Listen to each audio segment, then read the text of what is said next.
Isang kahindik-hindik na eksena ang nasaksihan sa nagpapatuloy na pagdinig sa Senado matapos tumindig si Senadora Amy Marcos laban mismo sa kanyang kapatid na si Pangulong Kuting Jr. kaugnay ng mga isyong iligal na droga. Sa kanyang matabang na bahayag, sinabi ni Sen Amy na panahon na para itigil ang pananahimik at harapin ang katotohanan, isang hakbang na ikinagulat maging ng ilang kaalyado ng administrasyon. Ayon sa Senadora, may mga impormasyong hindi na umano niya kayang itago, lalo na't direktang naapektuhan ang seguridad ng kinabukasan ng bansa. Bagamat hindi pa niya tahasang pinangalanan ang mga sangkot, ipinahiwatig ni Sen Amy na may mataas na opisyals ng gobyerno kasama na raw ang ilang malalapit sa palasyo na dapat panagutin. Lalo't pang tumindi ang tensyon matapos sabihin may mga dokumento at ebidensyang isusumite sa susunod na pagdinig. Samantala, nananatiling dikom ang bibig ng Malacanang sa mga pahayag ng Senadora. Ilang mambabatas naman ang nananawagan ng patas at masusing imbestigasyon sa mga isiniwalat, habang ang publiko ay naghihintay ng linaw sa tila lumalalim na bangayan sa loob mismo ng pamilya Bangag. Patuloy naming susubaybayan ang kahindik-hindik na pagdinig na ito dito lamang sa aming himpilan. At yan nga ang balitang ating pagkakatutukan. Ngunit bago ang lahat, siguraduhin mag-subscribe at ihit ang notification bell para sa patuloy na pagtutok sa mga sulap ng bagong balita dito lamang sa tunay na boses ng masa.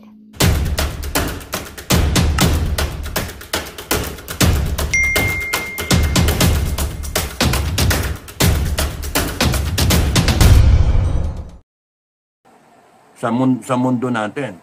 But the moment na ang kumilos ay langit na kahit hindi pa hinog ang Inday Sara, ilalagay talaga siya. Like David, na kinaya nga yung Goliath eh. Kaya kayo na mga nakapwesto dyan, pagka ang Inday Sara hininog pilit ng langit, ay matakot kayo. At pagka ang taong bayan isang gising lang, ginusto ng langit, yung araw na yon isang gising lang, lahat kayo naka war mode, freedom mode, o kaya democracy mode. naka ano kayo, yung naka independence mode. Ayaw na namin. Doon kayo matakot kayo. Because kami, we can always invoke God's protection, God's presence, God's guidance, God's power. We can invoke that. Kaya mga kababayan, huwag kayong natatakot. Huwag kayong nalulungkot. Huwag kayong nasisiraan, huwag naman bait, nasisiraan ng kalooban na wala na eh. Wala na eh. Ako ganun din eh. Pero I always, it's a point na pagkakunyaring na parang patong-patong yung problema, you go back to God, you go back to heaven, and seek answers. And He will answer you eh. So nung inaano ko, ano ba yan? Ano ba nangyayari? Ano ba? Tama ba yung ginagawa namin? Ano yung kulang? Etc. etc. etc. And then, pumapasok na sa isipan ko. That's how God answers me. No? Pumapasok sa isipan ko, ano yung dapat gawin, ganon. Kala nyo, ako yung may wisdom. No, it's God's wisdom na ang umaandar. Yung may sakit ako sa puso, and then kaya ko pa, it's God's power, His strength, His blessing that I am still around. Kaya, ako'y naniniwala na if I invoke God's almighty power, good luck sa inyo. No, good luck sa inyo. Mabuti na yung nag-aalaga na lang ako ng kambing eh. Kaya okay natatakot dyan sa ano na yan. Tapos, exercise nyo yung freedom of expression nyo. Okay natatakot kasi mga ano lang yan. Kunwari lang silang matatapang, kunwari lang silang nasa ano. Isipin nyo, tayo yung may katuwiran. Tayo yung, wala tayong ginagawang krimen. Wala kayong krimen na ginagawa. Nagsasalita kayo. Kasi pinakikita ninyo na nagagalit kayo kasi wala sa hulog yung ginagawa nila. Wala sa hulog. Kaya, nagnanakaw sila. Umaabuso sila. Dapat lang batikusin. Itong mga to, mga pikon pa, sila. Pikon. Matapos ang batikusin, sila pa yung galit. Sila pa yung may katwiran. Mga ulul kayo. Mga ulol kayo. Matatapos din kayo. No, bitay ang kakaharapin ninyo sa taong bayan. Pagka umikot ang gulong, bibitayin kayo. Isa ako sa bibitay sa inyo. Wala ninyo. Hindi Authorize ako langit. Nabitayin kayo. Wala nang katinuan itong bansa natin. Ngayon, kung hindi man mangyari ang reboot na yan, under Inday Sara, wala. Hindi pa hinog eh. Hindi pa meant to be. Hintayin ko yung reboot ng langit. Walang makakatakas doon. Lahat ng masasama. Yari. Reboot ng langit. No? Yung Armageddon na yan. Yung mga umiikot yung mundo like lahat ng between nahuhulog. Imagine yung na yan. Lahat ng tubig dagat, tubig ilog, magiging pula. Imagine yung delubyo na yun. Kahit saan ka magtago, magkakrak yung mga wall, bagsakan yung mga building, sipin nyo, paano yung kondo ko?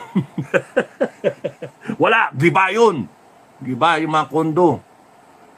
Ay, nako, no. Kaya yung mga material lang, masyadong material, good luck sa inyo. Ang yaman ay nasa pagtulong sa kapwa. Kaya yun, we are in the right track. Cooperative, kambingan, SFGF, cooperative. Nasa tamang direksyon tayo because ang nasa isipan natin ay tumulong sa kapwa natin. Nakatulong na nga tayo, 4 na tao, di ba? 4, 5. Nakatulong na tayo kahit wala pa tayo. Pero we're slowly setting it up and hopefully by February we have 200 heads ng kambing plus 100 na inahin. That's 300 heads na kambing. That's good enough. And then we'll have a restaurant. We'll have a restaurant and then we'll have a dispersal, farm, nationwide, region 1 hanggang Tawi-Tawi. Ang kabuhayan yung natin. Then eventually, we will breed our own Maximus line, parang ganon. O Spartacus line, Hannibal line, o kaya mix, no? Bin Laden line. May Bin Laden kami na stud, na bull. Ang tawag doon. Billy goat. No? So, we're going there. And with God's grace, doon kami pupunta. So, napunta na ako doon sa kambingan. Balik ako doon sa topic. All in God's time. Kaya kung titignan ninyo, then matapos na dineliver ang mga Israelites, no? After 400 years of captivity, tapos noon, all this power na, display of power, parting of the Red Sea, bungutsa, hanip, hanip yun. Parting of the Red Sea, before that, yung plague, di ba? Mga palaka, yung mga boil, yung namatay yung mga isda, yung langaw. Only to let the Israelites suffer wandering around in the wilderness, in the desert, for 40 years para maubos yung generation. At that time, it seemed to be a good idea sa langit ng cleansing. Kasi nag-develop na ngayon, yung cleansing ngayon, pag sinabi mong cleansing sa isang kultura, patayin lahat ng magago. Yun yung cleansing. Pero ibang klaseng cleansing ng God, ng langit. Doon kayo, wandering around sa wilderness. Hindi nyo alam kung saan kayo pupunta. Wala pang GPS nun eh. Wala pang satellite imagery. Wala pang Google. Hello, Google. Map towards Jordan. Wala talaga. Promised land. Sasabihin ni Google, ngayon, wala eh. Yung kanila noon, wala. Talagang nawala sila hanggang sa namatay na yung matandang generation and then natira na lang yung kala Joshua na So, ganun din ba ang gagawin sa Pilipinas? Na tayong mga nasa senior na, hindi natin abutan ang magandang Pilipinas. Ako, sinasabi ko, we can change it in our lifetime. Kaso ang problema ayaw yung iba. Nakakano minsan, I hear myself, it's not worth dying for. Oh, it's not worth dying for. Lalo na ibang senior, nakapila ng taxi, dami-dami, senior, tapos nun, merong sumisingit, may dumating, sumisingit, mga walang niya kayo, mga hinayo pa kayo, mga kayo, sino man kayo. Sinabi namin lahat, may pila, ayun, ang layo, sa likod, pumila kami lahat. Madalang ang taxi kasi umuulan eh. Aba, ang ginawa, umalis sila, pumunta doon sa dulo, yung pila ng taxi, doon sumakay. Sa galit ko, sinabihan ko yung sa SM, pakisabihan nga yung taxi driver na next time, wag papayag na sumakay yung pasahero doon. Kita nyo, daming pila dito eh. Dami yung ganun. Sinabihan, anong sabi ng driver? Isa ka pa ha. Sabi ng driver, grab ako eh. Nagpasundo. Imagine. Paano yun? Nakapila nga sila dito. Tapos sasabihin grab. Ba't siya pumila doon? Kasi kung grab siya, dapat doon siya sa kabila dumaan. Hindi siya pipila. Doon sa pila ng mga taxi na nakapila para doon sa pila ng pasahero. Kaya nga palusot. Kaya sabi ko nga, are these the kind of people that I will die for? No, inyo na lang. Bahalang Pilipinas, malubog tayo na bangag, komunista. Ganyan kayo eh. At saka, yung mga taong bayan na gustong mag-rally, mabaguhin ito, nagkakalabas-labas na yung kanilang mga gilagid, yung kanilang mga litid sa leeg. Kakatawag, sumama kayo sa amin. Hindi naman kayo namamansin. Ayaw ninyo. Sige, mo. Magkaganyan ng Pilipinas, mga ina nyo. Wala kayong pake. At least sa SFGF, meron kaming ginagawa na hakbang para hindi kami magmukhang tanga, magmukhang nganga.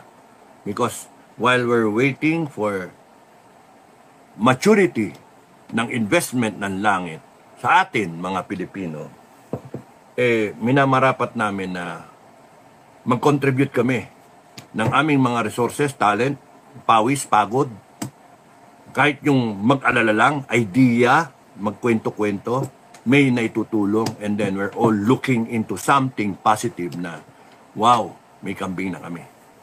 Wow, may pupuntahan kami. After ng kambing, wow, meron na kaming farm, lupa, na pag-aari. After that, meron na kaming bakahan. After that, etc. etc. And then eventually, kahit sinong member namin, pwede namin tulungan. At yung mga kasama natin na pagka nangangailangan, nandiyan kami. Nandiyan ang grupo. So yun yung developments. I will blog about it mas in detail pagka nasa farm ako. Pero right now, kaya nga hindi ako naka-vlog kasi nga sobrang busy. Pagdating ko dito, nakatutok agad sa lubong yung aso sa akin na papaanakin, ang dami. Sipin mo yung yung pagdating ko meron ng sinilang na 6, may dati ng 5, 6, 11 na, bago nag-on-deck yung 3, 6, tsaka 5. So, 17. O all in all, 28. Yun lahat. Meron pa isa na hinihintay ko, pero hindi ko na mahintay yun. Bahala ka na sa buhay mo. Saan ka na? Hachi! Hachi! Ayun, mga anak na nga rin yun. Naghahanap ka ng pugad eh. Need to go down Need to go farm. So yun yung wag din yung you do not feel frustrated. You do not preempt God's plan. Hindi natin alam hindi natin naintindihan. So, ang ang pinaka-the best dyan, ipagdasal natin, pagdasal na lang natin. Pagdasal natin na sana mangyari yung reboot nating inaasam-asam, baguhin yung COMELEC, paliitin ang isa rin ang Congress na abuso, Senado, paliitin, mga walang niya kayo, kinikita ninyo yung pera ng taong bayan, 300 plus congressmen, palitin natin, 18 na lang ang kailangan, ang laki na matipid, i-full coverage natin ang PhilHealth, lahat ng binayad ng taxes, ibalik sa atin after 20 years, kahit magkano yun, maglagay tayong Council of Elders. So I'll just have to talk about it again, and again, so that everyone, each one of you will have an idea how to reboot this country, whoever man sa inyo ang upo. Ito pa isa pang gusto ko sabihin. Kung kayo nagdududa kay Inday Sara, na bata pa, kulang pa, wala pang experience, etc., etc., ang may sasagot ko sa inyo, meron pa bang iba? Wala na eh. Pinag-isipan ko ng pinag-isipan, wala eh. Wala. And you have to contend with third. Yun. Ginungkurkur na naman ako.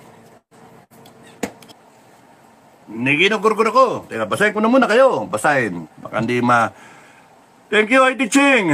No? Good evening. Evelyn Berina, good morning from Canada. Kamusta na, Ma'am Evelyn Berina? Kenzo Sato, good evening po. Tagal-tagal din kayo nawala. O nga, naging kambing na ako. Tsaka, wow. Dio Rulan, thank you for waving. Rosita Belandres, thank you. Eliamboy, good evening, Sir Dado. Mary Faye Villa, good evening, sir, watching from Hong Kong. Thank you. Kamusta mga taga Hong Kong? Marptech 24, good evening, Sir Dado. Sunny Bingo, ay, long time no see. All right, sir, kamusta naman? Sa'yo, looking great tayo, sir. God bless. Nakapagpahinga ako, katulog ako ng isang araw, ng ilang oras, nakapagpahinga. Okay na ako. Nakarecover ng konti. Jelisa Pagi, sir, musta na po kayo? Okay lang. Erlyn Pakat, good evening po. Flores JVTV, good evening, sir. Bobby Obtuhan, abang-abang lagi, sir. Thank you, pasensya na, hindi ako nakablog kagad. Nain 11 araw. At ang topic ko nga ngayon is wag lang wag nating madalin. God has an eternity. God has all eternity. And we are just His subjects, loyal subjects na we wait for God's hudyat. Anong una, inisip nga natin, ang maghudyat, tayo, si Inday Sara.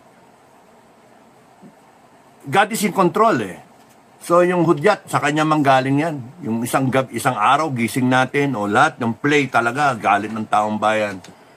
Yan, And remember, God's wrath is something na nakakatakot, no? Sipin mo Sodom and Gomorrah. Sipin niyo the Great Flood, no?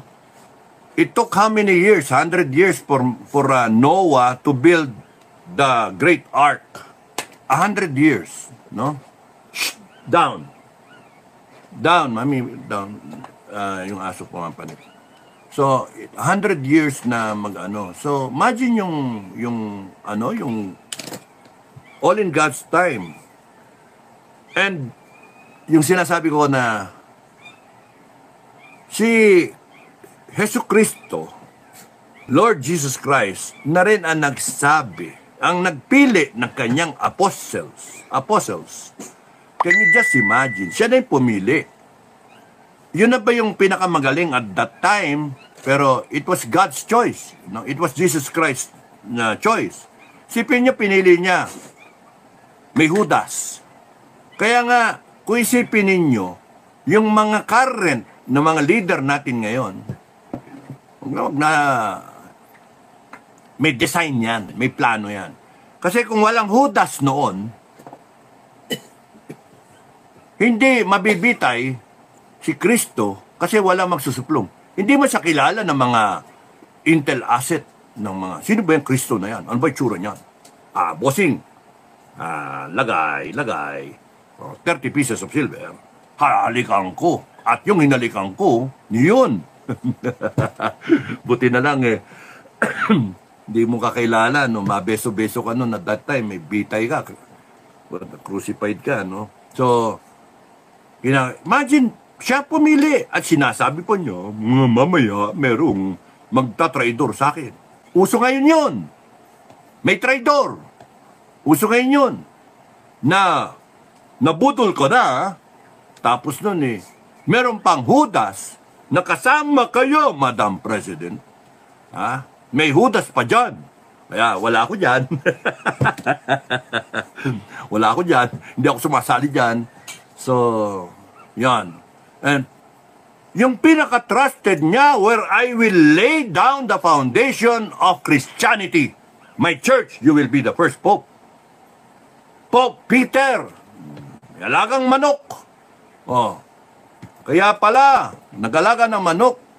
3 beses pagtilaok ng manok ay hindi mo ko kilala.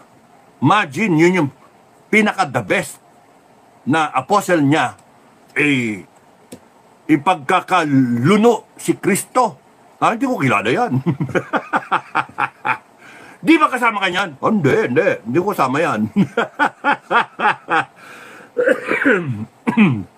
Iwas puso yung gago, no?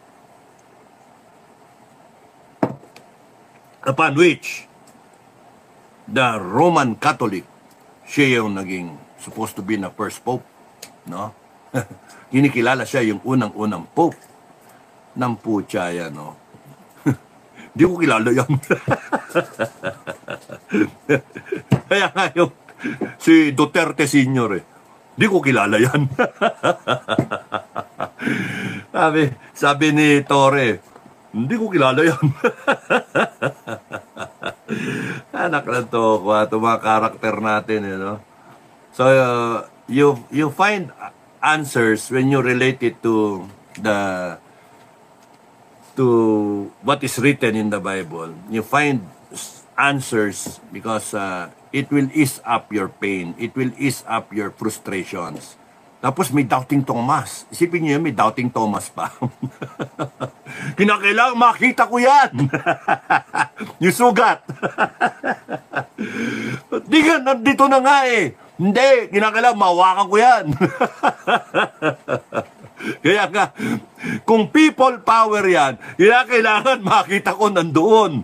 Nandoon yung si Inday Sara mismo, kaya ako lalabas. Pagka ganyan tayo, walang mangyayari sa atin Kita mo nga yung karakter nga nung 12 apostles Walang yung karakter ng 12 apostles hindi yun na yung pinaka-the best noon. Fast forward. With all the technology now, may cellphone pa, may Google, may mga TikTok pa, may YouTube, may mga vlogger na. Anak ng toka. Hindi pa united. Kanya-kanyang agenda That explains na a lot na tapos in-expect nyo si Inday Sara tatayo, pinapressure nyo na gusto. Hindi pa nga Ang requirement ko lang, ka-Inday, magdasal ka lang. Seek guidance. Yun lang. Don't be afraid. Find strength in God. Find the wisdom. He will give you wisdom. He will give you the protection. Nothing can harm you. Nothing. Not even the devil himself can harm you, Inday. Just manali ka lang sa Kanya. Believe in God. And He will put you there. You will be the next president. The Filipino people will be allies of God. We will put you there. In God's time. Shh! Down! Down. Sa salita ako dito, kala mo, nalilibang ako. Sorry. So, it is God's time talaga. Kaya wag natin puwersen. Mag-alaga muna ako ng kambing. Mag-alaga mo ng kambing. Di ba? Magpaanak muna ako. Kita mo, abutin pa yan na may 1,000 heads na kami, wala pa nangyayari dyan eh. Pero if we have 1,000 heads, wow, then kaming mga nag-chip in, nag-incorporate at nagtumaya dito sa aming endeavor, will be so happy because we have something to lean on, something to give to our next generation, our children, mga tagapagmana namin, sa aming pamilya. At masaya kami kasi nakakatulong kami sa aming mga kasama, sa aming mga members, na kung hindi dumating yung inaasam-asam natin na reboot na RevGov, ay at least meron tayo nito. Yun yung pagkakaiba ng grupo ng SFGF sa ibang grupo. Iba nagsabi, ba't ko iniwanan yung FGF? It's a problem of leadership eh. Leadership. And may problema nga yung puso ko. Ayoko na talaga, kaya tama na yon. Bahala na si Commander Bukay doon. Total kaya naman niya patakbuhin. Commander Bukay, advice ko sa'yo, patakbuhin mo lang FGF. No? Gusto mo gayahin mo yung ginagawa ng SFGF, okay lang yung gayahin nyo. Pero yung magsasalbi kayo, original, that's divisive. That's pangit yun. No? At kinocompuse yung tao. You do not own the person. Sa SFGF, walang sumpa-sumpa. No, I will, ganyan. Sumpa-sumpa. Walang ganun. We do not own the person. It's all voluntary. Yung FGF, kung gustong sumali sa SFGF, sumali kayo, kung gusto niyo, okay lang sa akin. Pero kung mag-espiya kayo sa SFGF, wala kayong mahihita sa SFGF. No? Mabablanko kayo. May great wall ang SFGF. Panay kindness panay love, panay equality ang ng SFGF. At saka we have something to show for. Nandyan yung tiwalaan, walang siraan sa SFGF. Pero dyan sa FGF kasi nangyari dyan parang parang balitaktakan no? Ayoko ng ganong atmosphere So, ako na lang ang umalis. Total, nakailangan ko na yung magpahinga ako hindi ko mahindian naman yung iba na kumakalas and then magtatayo ng panibago at yung OFW nagsabi din na gusto nila na magtayo rin. So, ito na ako ngayon. Napunta ako sa marami kong ginagawa. Sa mga SFGF na